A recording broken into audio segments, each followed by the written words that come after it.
रायगड महाराष्ट्रासह देश विदेशातील ताज्या बातम्या पाहण्यासाठी मॅक्स इंडिया लाईव्ह चॅनलला सबस्क्राईब करा आणि बेल आयकॉन दाबायला विसरू नका.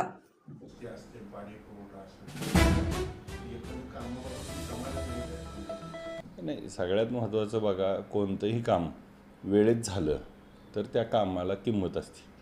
जर ते काम लॉंग चालत असेल तर त्याला किंमत असण्याचं काही कारण नाही. मुळात प्रशासकीय काळ चालू आहे. 2 वर्ष झालं प्रशासक आहेत, तर 3 वर्ष झालं, आणि मग त्या 3 वर्षाच्या प्रशासकीय काळात असलेली कामं ही प्रशासनाची असतात. त्याचं कुणी श्रेय घ्यायचं काही कारण नाही. तुम्ही जिल्ह्यातले 4 आमदार आहात आणि तुम्ही आता राष्ट्रवादीकरणाची प्रक्रिया चालू झाली, उत्तम जानकरांनी सांगितलं. पुन्हा कुणाशी तुमचं बोलणं या संदर्भात झालेलं आहे, आपल्या पक्षाशी त्यांच्या?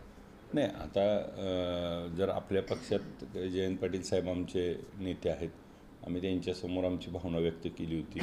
सुप्रियाताई आहेत आणि साहेब आहेत, आम्ही जयंत पाटील साहेबांमार्फत ती भावना व्यक्त केली. ताईंशी काही जुजवी चर्चा झाली आणि सगळे आम्ही एकत्र गप्पा गोष्टी करताना अशाच बऱ्याच वेळा चर्चा झाल्यात. आणि मग राज्याचे उपमुख्यमंत्री अजितदादा पवार साहेबाकडे आम्ही ज्या वेळेस कामाला गेलो त्यावेळेस त्यांनी सकारात्मक आम्हाला प्रतिसाद दिला, सकारात्मक त्या ठिकाणी भूमिका घेतली. दूध भेसळच्या बाबतीत त्यांनी जी पावलं उचलली, त्यानंतर त्यावर विशेष बैठक लावली, ते काम केलं. परत आम्हाला तोडणी वाहतूक कामगारांचा जे मुकदम फसवतात त्याच्याबाबत बैठक असेल. दादांनी ज्या वेळी आम्ही गेलो त्यावेळी आम्हाला पक्षपात न करता त्या ठिकाणी आमच्या कामाला न्याय देण्याचं काम केलं आणि त्यामुळं आम्हाला सकारात्मक भावना दिसती. आणि ती सकारात्मक भावना आम्ही आमच्या पक्षपातीवर मांडली की दादांकडनं सकारात्मक आहे असं आम्हाला जाणवतं, तर आपण पण सकारात्मक घेऊन पाऊल पुढं उचलावं अशी आमची विनंती आहे, असं आम्ही मांडलं. यामुळे जिल्ह्यात परत राष्ट्रवादी स्ट्रॉंग नक्की दोन्ही पार्ट्या, जर पवारसाहेब आणि दोन्ही पक्ष एकत्र आले तर जिल्ह्यातच नव्हे राज्यात ताकद ही जी खूप मोठी वाढेल. या संदर्भात काय आपल्या पक्षाच्या आमदारांची बैठक आहे भविष्यात काय बोलवली किंवा काय? त्यात आत्ता युद्धजन्य परिस्थिती आहे. युद्धजन्य परिस्थिती थोडी निवळल्यानंतर त्याच्यावर मला वाटतं की बोलवतील आणि त्याचा पुढचा निर्णय होईल. बैठकीत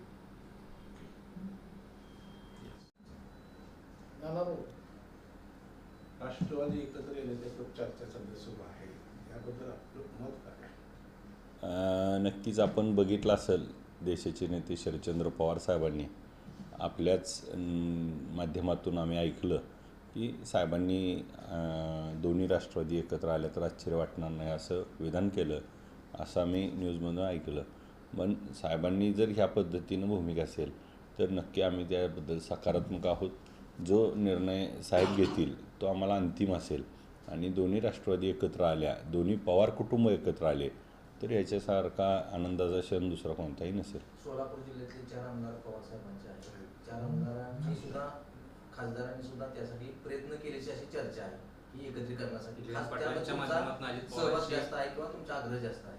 नाही, आमचा सहभाग, आमचा आग्रहापेक्षा दोन्ही पवार एकत्र येणं, दोन्ही राष्ट्रवादी एका विचाराची लोक आहेत ती एकत्र येणं आणि हातून संघटना पक्ष वाढून भविष्याच्या दृष्टीनं त्या ठिकाणी मजबूत होणं हा यातला महत्त्वाचा गाभा आहे आणि आम्ही त्यासाठी प्रयत्न करतो आणि प्रयत्न करत राहू. दुसरी गोष्ट आता स्थानिक स्वराज्य संस्थेच्या निवडणुका, जिल्हा परिषद असेल, पंढरपूर नगरपालिका असेल, ह्या महायुतीचं लढणं का स्वतंत्रपणे लढणार?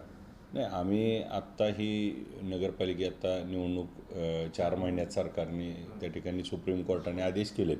त्यामुळे पंढरपूर नगरपालिकेची निवडणूक लढण्यासाठी आम्ही आमच्या सर्व समविचारी सर्व आघाड्यांना सोबत घेऊन त्या ठिकाणी ही निवडणूक ताकदीनं लढणार आणि सगळ्याला सोबत घेऊन ह्या निवडणुकीमध्ये जे गेले 25-30 वर्ष झालं पंढरपूरचं जे सत्तांतर आहे ते करण्याचा योग ह्यावेळेस मला खात्री वाटते की लोक त्या ठिकाणी देतील आणि यातून ह्या पंढरपूर नगरपालिकेच्या निवडणुकीत आम्ही सत्ता अंतर करू आणि नवीन आघाडी त्या ठिकाणी येईल आणि ती आघाडी पंढरपूरच्या सर्वांगीण विकासाच्या दृष्टीनं त्या ठिकाणी काम करेल. तुमच्यावर म्हणजे समाधान अवतडे असतील किंवा राजू खरे असतील, हे असणार का? पक्ष म्हणून लढणार का पक्ष म्हणून आघाडी? नाही, आमचे सहकारी साहेबांनी महायुती म्हणून निवडणुका स्थानिक स्वराज्य काढणार अशी त्यांनी घोषणा केली. काही ठिकाणी होऊ शकत म्हणजे, पण शक्यतो आम्ही 99% महायुती म्हणून लढणार.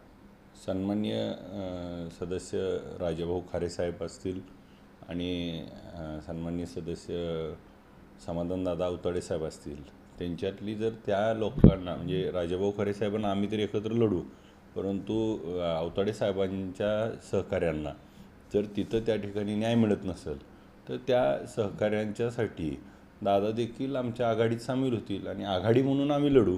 आघाडीमध्ये सर्वांना एकत्र करून लढण्याची ही आघाडी असेल आणि आमचा एकच असेल यात की गेले 25-30 वर्ष झालं जे पंढरपूरला आवश्यक असणारा विकास आहे जो होणं होतं, परंतु आकडे आणि मजल्यान माड्या दाखवून त्या ठिकाणी आज आपण आपलं नाट्यगृह जे नामक्षेत्र ह्याचं जर आपण बघितलं 75 कोटी अजून 15 कोटी 90 कोटीवर गेलं तरी पुरवठा आलेलं नाही. आणि दुसरी गोष्ट की त्याच्यात झालेला भ्रष्टाचार जो ठेकेदार त्याच्यावर हे असलेलं आपली पंतप्रधान आवास योजना बंद पडलेली त्याच्या मागची काय कारणं आहेत अशी पंढरपूरच्या असंख्य कारणं आहेत ज्याच्यामुळं त्या ठिकाणी पंढरपूरची लोक आता परिवर्तनाच्या दिशेनं आहेत आणि परिवर्तन करतील आणि त्यासाठी सगळ्याला सोबत घेऊन परिवर्तनाची लढाई लढू. सध्या पण